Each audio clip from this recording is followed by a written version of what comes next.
अस्सलाम वालेकुम respected viewers, आप सब कैसे हैं। उम्मीद करता हूं सब खैर आफियत से होंगे। वंस अगेन अपने यूट्यूब चैनल में आपको खुश आमदीद। डॉक्टर रहमान मंजूर आज एक नई वीडियो के साथ आपके सामने जो है मौजूद हैं। नाज़रीन, हार्श विंटर वेदर में देखा जाता है और आजकल भी इस वक्त स्मोक कंडीशन की वजह से जहाँ पे ब्रीदिंग प्रॉब्लम्स आ रहे हैं, ना सिर्फ बड़ों में है बल्कि बच्चों में भी आते हैं, और जिसकी प्रिकॉशनरी मेजर्स हम मास्क से भी करते हैं और सिमिलरली जो है वो ड्राई फूड इस्तेमाल करते हैं, लेकिन ब्रीदिंग प्रॉब्लम इसके बावजूद भी साथ साथ बढ़ता जाता है। ब्रीदिंग प्रॉब्लम में सबसे पहले जो है वो लंग डिजीजेज आ जाती हैं, जिसमें खास कर ड्राई कफ बहुत ज़्यादा जा रही है, सीने में जकड़न महसूस हो रही है, सांस लेने में दुश्वारी महसूस हो रही है, तेज तेज सांस हो रहा है और दिल की धड़कन तेज हो जाती है। ऐसी सारी कंडीशन के अंदर या फिर ब्रोंकियल स्पाज्म हो जाता है। ये लंग्स डिजीज की एक टाइप है। और इसी तरीके से क्रोनिक ऑब्स्ट्रक्टिव पल्मोनरी डिजीज जैसे इश्यूज आते हैं, जिसमें ज़्यादातर पेशेंट जब भी डॉक्टर्स के पास जाते हैं तो डॉक्टर जहां पर उनको मेडिकेशन बताते हैं वहां पे साथ साथ उनको सिरप फॉर्मेशन बताते हैं, लेकिन इसके बावजूद भी अगर ट्रीटमेंट नहीं होता तो उनको एक अदर रेमेडी बताई जाती है जिसमें कोई वरी नहीं है। ये बेसिकली क्या है, ये है एक मेडिसिन जो कि है एटम निबुलाइज जो है, एटम नेब्यूल्स। ये बेसिकली एक ऐसा ब्रोंकोडायलेटर है जिसमें जेनेरिक नेम है इप्राट्रोपियम ब्रोमाइड।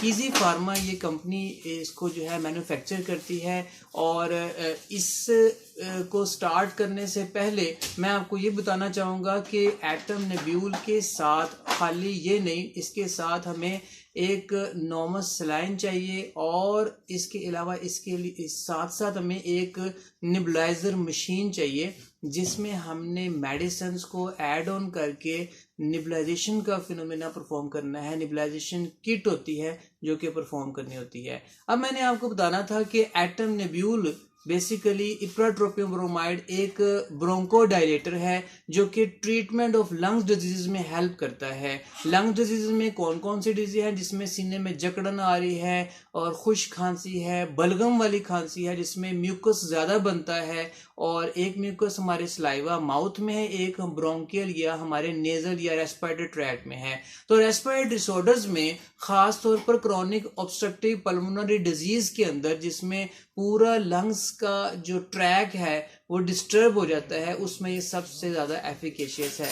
बात कर लेते हैं कि जो इप्राट्रोपियम ब्रोमाइड में ब्रोंकोडायलेटर की बात कर रहा हूं, ये बिलोंग करता है एक क्लास के साथ जिसे एंटी एस्थमेटिक मेडिसिन भी कहते हैं और एंटी कोलिनर्जिक मेडिसिन भी कहते हैं। बेसिकली इसका जो एक्शन है वो टोटली जो है वो डिपेंड करता है किसके ऊपर, रेस्पिरेटरी डिसऑर्डर्स जो है उनको ये खत्म करता है। कैसे खत्म करता है वो समझ लें।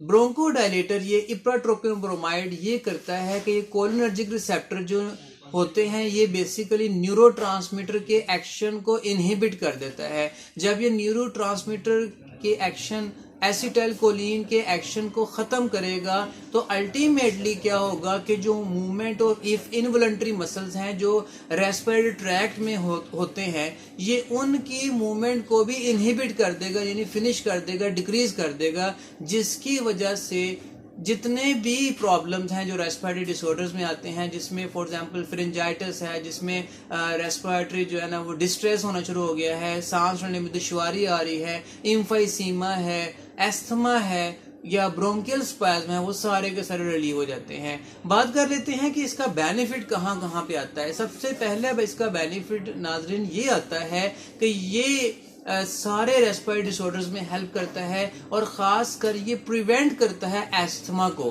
ख़ास कर ये प्रिवेंट करता है क्रोनिक ऑब्स्ट्रक्टिव पल्मोनरी डिजीज को जो है करता है, ब्रोंकियल स्पाज्म करता है। इसका जो मोड ऑफ एक्शन है वो बड़ा क्विक है, मतलब 3 to 5 मिनट्स में रिलीफ मिल जाता है। और हेल्दी लाइफस्टाइल वाले जो पर्सन हैं, ऑफिशियल हैं, डोमेस्टिक हैं, घर में रह रहे हैं, अगर एटम का इस्तेमाल करते हैं तो इसकी वजह से उनके लंग्स जो हैं दे आर स्टेट ओपन, वो ओपन रहते हैं और एयरवे जो है ना वो वाइड हो जाता है और ब्रीदिंग में एड मिलती है, मतलब कि ब्रीदिंग जो है वो बिल्कुल कन्वीनियंट हो जाती है, सांस लेने वाली जो दुश्वारी है वो ख़त्म हो जाती है। इस लिहाज से एयरवे को क्लीन करने का, साफ करने का बड़ा अच्छा है, म्यूकस को ख़त्म कर देता है। तो हेल्दी लाइफस्टाइल में without any worry breathing problem है तो atom nebule one of the best formula है, because it is safe to use. अब मैं बात कर रहा हूँ कि जहाँ पे बड़ों में इसकी डोज की बात की रहती है, बड़ों में इसकी डोज एटम की बेसिकली 250 mcg है। 250 mcg is equal to 0.025% basically इसकी जो है वो परसेंटेज है, और ये 2 ml के बराबर है। इसमें जो एम्प्यूल है 2 ml के बराबर है। अगर मैं इसके पैक को ओपन करता हूं तो 2 ml के बराबर है। इस पूरे पैक में टोटल 5 वायल हैं, और एक जो वायल है वो बेसिकली 2 ml की है। तो 2 ml की ये जो वायल है इसका इस्तेमाल ये किसके बराबर है? ये बराबर है 250 mcg यानी 0.025% के बराबर है। अडल्ट के अंदर जो डोज है वो 4 आवर्स के बाद एक वायल जो है जो 2 ml की है वो यूज की जा सकती है। तरीकाकार बड़ा आसान है कि 0.025% यानी जो 2 ml के बराबर है उसको, इस मेडिसिन को, इसके कैप को ओपन करके इसको स्क्वीज किया जाएगा जो है ब्रीदिंग कैप के अंदर, वो जो निबलाइजिंग कैप है उसके अंदर मेडिसिन को फिल किया जाएगा, और जितनी मर्जी आप नॉर्मल सलाइन की क्वांटिटी इसमें ऐड ऑन कर दें। अगर आपने 4 ml ऐड करनी 4 ml ऐड कर देंगे। 2 ml का जो है वो एटम नेब्यूल है, और इसको जो है 4 टाइम्स इन अ डे आप इसको इस्तेमाल कर सकते हैं। कम से come once in a time जो है, अगर आप एक मरतबा मेडिसिन से निबलाइज करते हैं तो कम से कम 6 घंटे का टाइम जो है वो काफ़ी होना चाहिए, इससे कम का टाइम नहीं होना चाहिए। बच्चों के अंदर जो है वो आमतौर पर जो छोटे बच्चों से, न्यू बॉर्न से 5 साल की उम्र में बच्चे हैं, तो उनका चूंकि जो इम्यून सिस्टम है वो थोड़ा वीक होता है और ग्रोइंग एज में होते हैं, तो ऐसी कंडीशन में जो बच्चे हैं उनमें 125 mcg मतलब कि ये है कि 2 ml की बजाय 1 ml नहीं, 1 ml से यानी 0.5 ml जो है वो डोज दी जाएगी, और नॉर्मल सलाइन जो है वो उसके अकॉर्डिंग जो है दी जाएगी, नॉर्मल सलाइन की डोज दी जाएगी। फिर से 6 साल से 12 साल की उम्र बच्चों में वहाँ पे जो डोज है वो आ जाती है 125 250 आ जाती है, तो वो 1 ml डोज दी जाएगी, और वो भी 4 टाइम्स इन अ डे दी जाएगी। लेकिन जो अडल्ट हैं उनके अंदर 4 टाइम्स इन अ डे का मतलब यानी 250 mcg है, तो उस हिसाब से जो है पूरे दिन में 1 ग्राम डोज से एक्सीड नहीं करना, 1 ग्राम डोज दी जा सकती है। अब बात कर लेते हैं कि इसके साइड इफेक्ट्स क्या हो सकते हैं। साइड इफेक्ट्स में सबसे पहले यूरिनरी इनकॉन्टिनेंस इसका साइड इफेक्ट्स है। इसमें हेडेक भी आ सकती है, कॉन्स्टिपेशन भी हो सकती है, और इसकी वजह से ड्राई माउथ होता है, जिसकी वजह से प्लेंटी ऑफ वाटर जो है इस्तेमाल किया जाएगा। और अब आए थे इंट्रैक्शन में, ब्रेस्ट फीडिंग में यानी नर्सिंग मदर्स में ये कॉन्ट्राइंडिकेटेड है, प्रेगनेंसी में कॉन्ट्राइंडिकेटेड है, और अल्कोहल कंजम्पशन इसमें नहीं करनी चाहिए। तो ये थे बेसिकली इसकी इंट्रैक्शन और इसके साइड इफेक्ट्स और प्रिकॉशन। इसको स्टोर किया जाएगा कूल ड्राई प्लेस पे, इसको जो सनलाइट से बचाया जाएगा और ड्राई इन्वायरमेंट से इसको बचाया जाएगा, बच्चों की पहुंच से दूर रखा जाएगा, यानी कि जब मेडिसिन का इस्तेमाल है तब इसको मेडिसिन के इस्तेमाल में लाया जाएगा। और सबसे इंपॉर्टेंट चीज़ है कि इनहेलेशन पर्पस के अलावा इसको किसी पर्पस में इस्तेमाल नहीं कर सकते, सिर्फ इनहेलेशन पर्पस में ही इस्तेमाल होगा।